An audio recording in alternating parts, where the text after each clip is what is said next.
बिस्मिल्लाहिर्रहमानिर्रहीम, अस्सलाम वालेकुम। बलूचिस्तान की कहानी के साथ आज कुछ नए मेहमानों के साथ हम आज फिर आपके सामने। बलूचिस्तान के लोगों की एक सबसे बुरी आदत है कि दूसरे की चीज़ों के लिए तो बड़ा अट्रैक्ट होते हैं, लेकिन वही चीज़ जब अपने पास होती है तो हमें वो नज़र भी नहीं आती, या शायद हम जान के नज़रअंदाज कर देते हैं। ऐसी बहुत से टैलेंटेड बच्चे बच्चियाँ जो आज बहुत कुछ कर रही हैं, इंटरनेशनल लेवल पे इंटरनेशनली वो क्लेम की जाती हैं, उनके काम को सराहा जाता है, लेकिन बलूचिस्तान में उनका नाम भी कोई नहीं जानता। ऐसे ही एक मेहमान के साथ आज हम बैठे हैं, ज़ैनब यूसुफ। काफ़ी लोगों को नहीं पता है अभी तक, लेकिन हम लोग अपने सोशल मीडिया के थ्रू इस बात को पहुंचाने की पूरी कोशिश कर रहे हैं कि वो आगे तक जाए।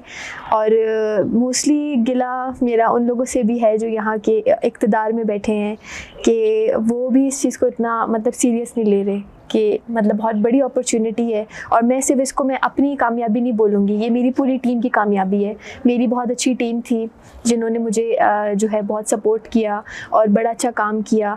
तो माशाल्लाह से अल्लाह ताला ने हमारा जो एक मेहनत थी उसका हमें एक फल दिया है कि इंटरनेशनली हमारी फ़िल्म चली गई है। ज़ैनब, सबसे पहले तो आपसे जानना चाहूँगी आपकी टीम के बारे में, आपकी सपोर्टिव टीम जिन्होंने आपको इतना सपोर्ट किया आज इस मूवी के लिए, और आज आपकी मूवी इंटरनेशनली नज़र आने लगी है, इंटरनेशनल फिल्म फेस्टिवल्स में चली गई है, तो ज़रा अपनी टीम के बारे में हमें बताएं। जी, सबसे पहले तो मैं इंट्रोडक्शन कराऊंगी जो मेरे फ़िल्म में वालिद साहब का किरदार अदा किया है, अब्दुल्ला जान गज़नवी।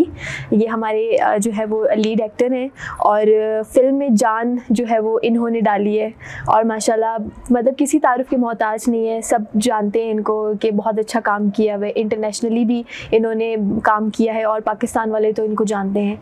फिर उनके साथ जो है वो सदाकत भट्ट साहब हैं, जो कि इनका एक रोल है फ़िल्म में, अब्दुल रऊफ़ के नाम से इनका कैरेक्टर है और वो भी बड़ा अच्छा एक इनका रोल है और उन्होंने इसको बड़े अच्छे तरीके से अंजाम दिया।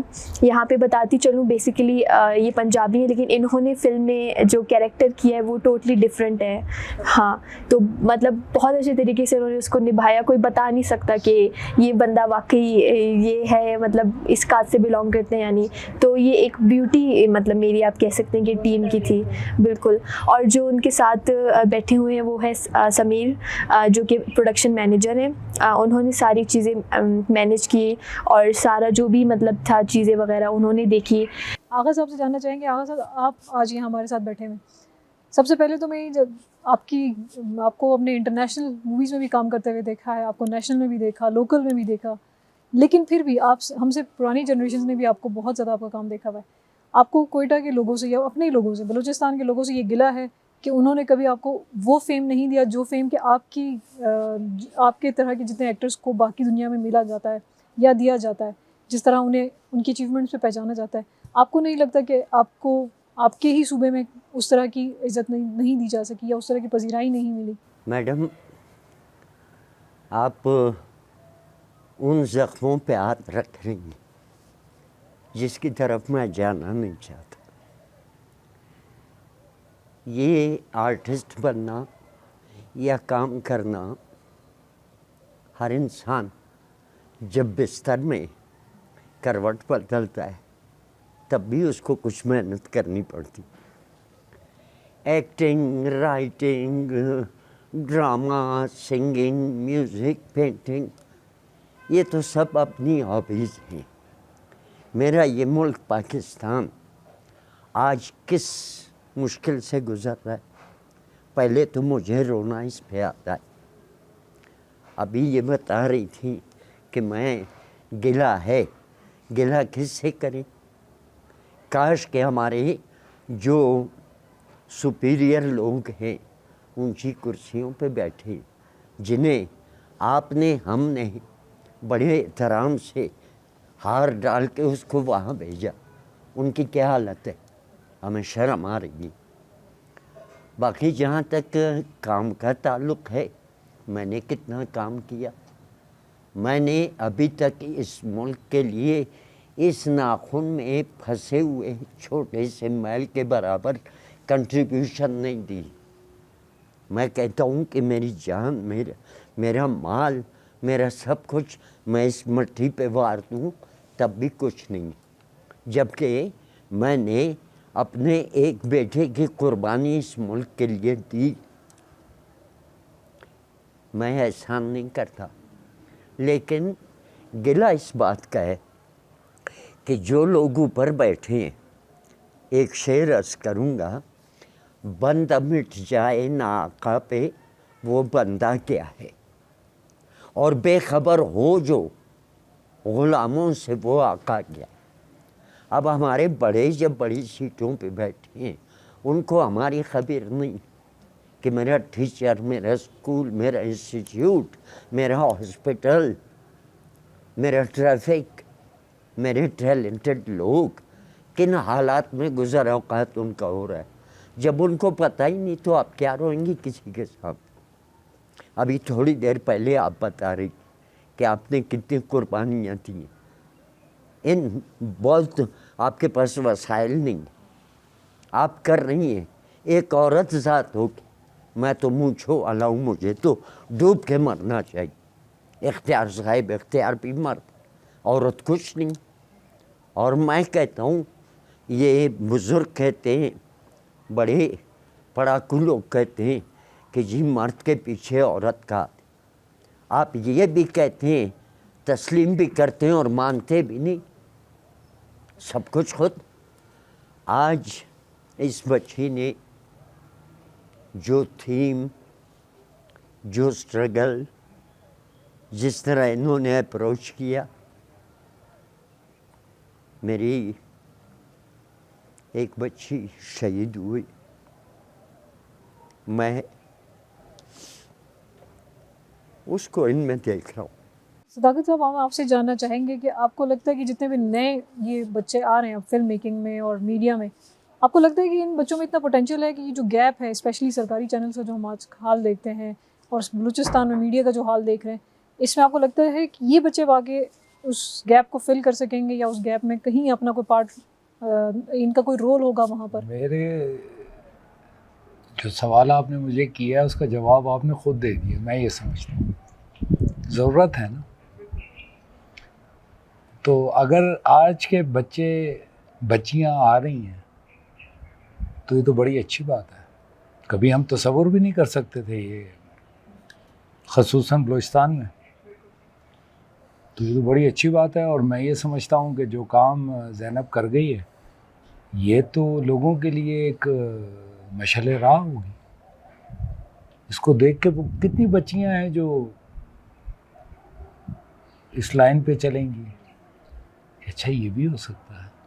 तो बहुत सारी दुआएं हैं और बिल्कुल मैं तो ये चाहूँगा कि बच्चे ज़रूर आएँ, न सिर्फ इस फील्ड में आएँ, वो जहाँ जाना चाहते हैं, जो उनका शौक़ है वो ज़रूर करें। तो मैं बड़ी उम्मीद से कह सकता हूँ कि ये इस फिल्म की फील्ड में भी नाम पैदा करें और ज़रूर होगा। मेहनत जो करेगा वो तो मकाम भी हासिल कर लेगा। और मैं ऐसे कई लोगों के नाम बता सकता हूँ जो आज भी अपनी मिट्टी के लिए, अपने सूबे के लिए तको-दो कर रहे हैं। वो कह रहे हैं यहाँ से निकलना ही नहीं है, और फिर ये बावर करवाने में कामयाब भी हुए कि यानी मैंने तो बड़े बड़े डायरेक्टर्स को जिनका नाम है, उन्होंने कहा है कि मुस्तकबिल बलूचिस्तान के आर्टिस्टों का है। तो ऐसे ही तो नहीं कह दिया, चूँकि हम बड़े दावे के साथ कहते हैं कि हम बड़े नेचुरल, बनावटी हम अदाकार नहीं हैं, हम नेचुरल हैं। कोई भी कुछ भी करना हो तो दोनों चीज़ें हैं। तो जहाँ बुरे होंगे वहाँ अच्छे भी होंगे। जो याद रखेगा, जो अपने सूबे, अपने मिट्टी को नहीं छोड़ना चाहता, तो वो लगा हुआ है अपने बच्चों के लिए। उसकी मिसाल मैं अपनी भी दे सकता हूँ, आगा की भी दे सकता हूँ। मुझे ये 5वीं या 6ठी बच्ची होगी, बच्चे और बच्चियाँ मिलाकर, जो पढ़ के आने के बाद इत्तेफाक से हमें ही टकराए। किसी ने फ़ारसी में बनाना था। हमारे यहाँ पे रीजनल ज़बानों, यहाँ के लोग तो जानते हैं, मैं ज़रा बाकी लोगों को बता दूं कि रीजनल ज़बानों में एक फ़ारसी भी है बोलने वाली, पश्तो भी है, बरावी, बलोची, पंजाबी, सिंधी, सराइकी, सब है। बलूचिस्तान नहीं है, मिनी पाकिस्तान है। मैं इसको मिनी पाकिस्तान कहता होता हूँ अक्सर के जिन ज़बानों से पाकिस्तान की पहचान है ना, वो सबसे ज़्यादा मेरे सूबे में बोली जाती है। तो इस हवाले से जब बच्चे बनाने के लिए आए ना, तो इत्तेफाक से वो हमें ही टकराए। और उनको सबसे ज़्यादा गाइडलाइन करने वाले आगा हैं। साथ चले, स्क्रिप्ट लिख के दिए, स्क्रिप्टिंग में अगर कोई प्रॉब्लम थी तो वो भी करके दी। इन सारी चीज़ों के पैसे होते हैं, लेकिन इन्होंने फ्री ऑफ कॉस्ट कर कि मेरे बच्चे कामयाब हो जाए। तो ऐसे लोग भी हैं, वैसे भी हैं, ये उसका जवाब है। तो ये तो दोनों चीज़ें चलेंगी ना, पार्ट ऑफ लाइफ। समीर, हम आपसे जानना चाहेंगे कि जब हम इक्विपमेंट की बात करते हैं, बलूचिस्तान में स्पेशली लॉजिस्टिक्स, इक्विपमेंट, ये चीज़ें बहुत मुश्किल हैं कहीं भी मिलना, फिल्म मेकिंग में स्पेशली। और हमें पता चला कि इस पूरी फिल्म का इक्विपमेंट आपने अरेंज करके दिया। कोयटा में इस वक्त ये काम करना कितना मुश्किल है, क्योंकि यहाँ उस तरह से चीज़ें अवेलेबल नहीं हैं, कैमराज उस तरह उस क्वालिटी के अवेलेबल नहीं है। आपको कितनी मुश्किल आई ये सारी चीज़ें मैनेज करने में? फ़र्स्ट ऑफ ऑल तो मैं इक्विपमेंट का जो है ना, मैं आपको क्वेश्चन उसको लीड करता हूँ। यहाँ पे इक्विपमेंट के हवाले से ना बहुत लैग है। बहुत लैग इस वजह से है कि जिनके पास है वो रेंट पे आउट नहीं करते हैं। दूसरा, अगर जिनके पास हैं उनके अपने रेट्स हैं। जैसे कि मैं यही हम आवाज़ के प्रोजेक्ट के बाद हमारे पास एक और प्रोजेक्ट आया था, तो उस पे मैं कुछ सर्वे कर रहा था, तो हमें कुछ इक्विपमेंट की ज़रूरत पड़ रही थी। हम जो शूट करते हैं सोनी पे करते हैं, तो जो 6400 हमें मिल रहा था विद गिम्बल, वो मतलब इतनी एक्सट्रीम प्राइसेस पे मिल रहा था जो कि मतलब हम अफोर्ड ही नहीं कर पाते। जिसके पास है उनका अपना रेट है।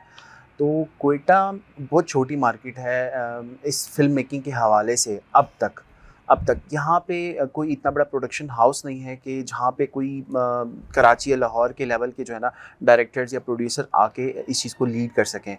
तो इस वजह से भी यहाँ पर बहुत बड़ा लैग इस मैटर में आता है हमारे पास ना। लेकिन फिर भी 50-50 है। हम बाज़ चीज़ें यहाँ पे हमें अवेलेबल होती हैं, बाज़ चीज़ों में हमें कॉम्प्रोमाइज़ करना पड़ता है। बट ये है कि कराची और लाहौर की मार्केट को देखें तो वहाँ पे आपको ईच एंड एवरी इक्विपमेंट सब कुछ बहुत इजी अवेलेबल होता है, बहुत ही ज़्यादा। तो ये सीन है। बाकी स्ट्रगल तो ऑब्वियसली है, और लोगों के साथ कम्युनिकेट करना या लोगों की यहाँ की मेंटालिटी को लेके चलना तो बहुत ज़्यादा लैग है, बहुत ज़्यादा। इतना कि आप अगले की साइकी को समझ रहे होते हैं एंड सर्टेन मोमेंट पे उसका मूड ऐसा स्विंग होता है कि बंदे ऐसे गायब हो जाते हैं जैसे बिल्कुल पता ही नहीं चलता कि हुआ क्या है, कौन सी बात बुरी लग गई है। रिसेंट हमारे साथ एक और भी ऐसा सिनेरियो हो चुका है जिसमें मतलब हम एक प्रोजेक्ट पे सेम काम कर रहे थे और चीज़ें हमें पता भी नहीं चल रही थी। लेकिन बात वही होती है कि कोयटा के लोग हैं, बाज़ लोग ऐसे हैं कि जो कि काम को काम नहीं समझते हैं, बस काम समझते हैं इसलिए कि पैसा आ रहा है तो बस हमने पैसे के लिए काम करना है। बट वो किसी का नाम नहीं देखते, किसी का काम नहीं देखते हैं, वो सिर्फ पैसा देखते हैं। तो ये यहाँ पे ये चीज़ बहुत ज़्यादा है, बहुत ज़्यादा। तो ज़ैनब, हम आपसे जानना चाहेंगे कि पहले तो बलूचिस्तान में एक लड़की फिल्म मेकर का होना, एक फ़ीमेल फिल्म मेकर का होना, फिर इतने बड़े प्लेटफॉर्म पे आना, उसकी मूवी इस लेवल पर बनना, फिर वो मूवी इंटरनेशनली भी जा रही है, इसमें पेरेंट्स का सपोर्ट, आपके आसपास इन लोगों का सपोर्ट, और फिर इतने बड़े बड़े नामों को अपने साथ आके कनेक्ट करना, ये कितना मुश्किल एक एफर्ट, एक स्ट्रगल रही है आपकी, और कब से स्टार्ट हुई, कैसे आपने ये सारा कुछ अचीव किया, और आज आप जहाँ पर हैं इसके लिए आप किन लोगों को अपनी इस सक्सेस का पार्ट समझती हैं? अच्छा, तो मैं देखने वालों को ये बताती चलूँ कि जो हम आवाज़ है वो बेसिकली मेरा एमएस का थीसिस है। मैं एमएस कर रही हूँ beacon house national university Lahore. तो ये स्टोरी मेरे माइंड में थी 2021 से। तो मेरे जो फ्रेंड हैं जवाद, जो कि बेसिकली इस फिल्म के प्रोड्यूसर हैं, तो he is one of my good friend, और वो एनसीए के हैं। उनके साथ डिफरेंट ट्रेनिंग्स अटेंड किए मैंने, फिल्म मेकिंग की फेलोशिप्स, तो वहाँ से हम लोग की मतलब एक स्ट्रॉन्ग बॉन्डिंग है बहुत। तो उनसे मैंने जब ये आइडिया डिस्कस किया कि इस तरह से है कि मैं चाह रही हूँ मैं थीसिस अपना करूँ और ये स्टोरी है, तो क्योंकि ये स्टोरी आप पता है हमेशा स्टोरी आपके अंदर कब मतलब माइंड में कब आती है कि जब आपने वो चीज़ अपने आप से रिलेट की होती है कि ये चीज़ मेरे साथ हो चुकी है, मेरे साथ मतलब एक आप उसको करते हो कि आपका एक सोच है आपके माइंड में आती है। तो मैंने जब जवाद से ये प्रॉपर मतलब बात शेयर की, स्टोरी शेयर की, तो उन्होंने भी उसी स्टोरी को रिलेट किया अपने आप से और उनको बहुत पसंद आई। तो फिर ये था कि हम लोगों ने मतलब इसके ऊपर हमने कहा कि यही हम पहले ये हो रहा था कि ये शायद लाहौर में शूट करें हम लोग, लेकिन हमने कहा कि स्टोरी कोयटा की है, मतलब हर चीज़ प्रॉपर एक, क्योंकि लाहौर से हम लोग और कौन सी बड़ी सिटी दिखाएंगे, लाहौर इट्सेल्फ एक बहुत बड़ा शहर है। हाँ, तो हमने कहा कि नहीं, इसको मैं अपने शहर में करूँगी, प्रॉपर हम लोग इसका शूट करेंगे, सब कुछ होगा। तो वहाँ से जो है मतलब फिर जवाद ने जो है वो बड़ा अच्छा सपोर्ट अपना शो किया। और टीम की बात आपने की, तो ये था कि स्टार्टिंग में सिर्फ हम 2 लोग थे, मतलब वही बात है कि हम लोग कहते हैं ना कि मतलब आपकी नीयत अच्छी होती है तो आप वो जो कारवां है वो बनता जाता है। तो यही सीन हुआ कि उन्होंने कहा कि लाहौर से मतलब जो डीओपी हैं हमारे इमरान ली, वो बहुत अच्छे दोस्त हैं जवाद के, और कुछ जो हमारा इक्विपमेंट था, जो हमने मतलब कैमरा, लाइट्स, बेसिक चीज़ें हमने वहीं से मंगवाई थी। जैसे समीर ने आपको बताया, कोयटा में ये चीज़ें नहीं अवेलेबल, और अगर एक आधे बंदे के पास भी हैं तो वो नहीं देता आपको। तो इस चीज़ में पढ़ने से कि मैं जाके उनकी मतलब करूँ कि प्लीज़ हमें दे दें, इससे अच्छा है मैं थोड़ा मतलब वो रेंट ज़्यादा दे के चीज़ में ले लूँ, ताकि एटलीस्ट मेरा काम टाइमली हो जाए। और अल्हम्दुलिल्लाह जब हम लोग ने इस चीज़ को प्रॉपर स्टार्ट किया तो 1 हफ़्ते पहले जवाद कोयटा आ गए थे। हमने स्टोरी मतलब सारी वो की रिफ्रेश, स्टोरी के 2-3 एंड्स निकल रहे थे, तो